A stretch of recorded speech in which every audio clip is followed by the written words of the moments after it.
Mythe numéro LD 192-17. Mon voisin a testé pour le radon. Il n'y en a pas dans le quartier.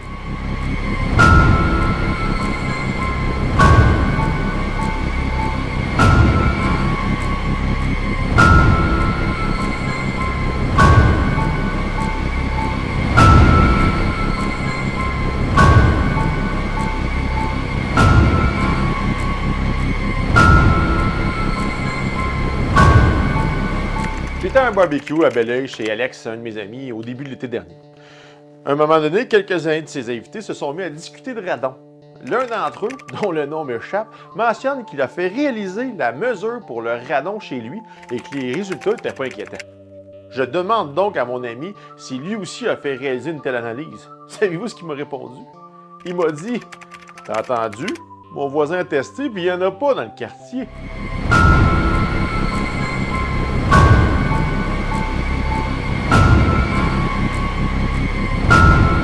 Je n'ai pas abordé le sujet lors du barbecue parce que, parfois, il faut laisser le travail au bureau. Mais entre vous et moi, je l'aime là. Mais le raisonnement de mon ami, il n'est pas valide. On ne peut pas prendre les résultats d'une analyse de radon effectuée chez un voisin puis dire que tout est beau chez soi. Ça fonctionne malheureusement pas comme ça. Ça serait trop facile. Imaginez 2 secondes, là. Moi, j'ai de la famille à Québec et ils n'ont pas de problème de radon chez eux. Si je me fie à la logique de mon ami Alex, je serais correct aussi. Tiens pas la route. Si je connais du monde à Rimouski ou à Tracadie au Nouveau-Brunswick ou encore à Revelstoke à Colombie-Britannique, est-ce que je peux me fier à leurs résultats? On s'arrête où? Voyez-vous, le radon est un gaz inodore qui est présent partout dans le sol à une concentration qui va varier selon le type de sol.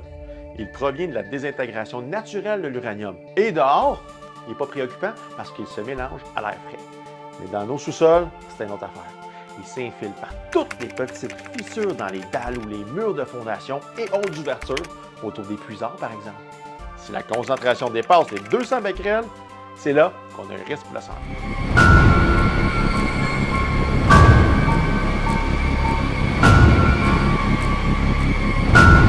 Donc, si le sous-sol de mon voisin n'a aucune fissure ni ouverture nulle part et que, disons, tout est bien étanche sous la dalle, il est fort plausible que la concentration de radon demeure faible et qu'aucune action ne soit requise dans son cas.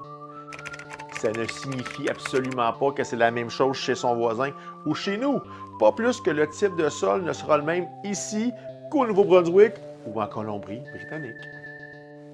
Par conséquent, la concentration de radon peut varier d'une région à l'autre, d'un quartier à l'autre, d'une maison à l'autre et même d'une pièce à l'autre. Maintenant, faut que je dise ça, Alex.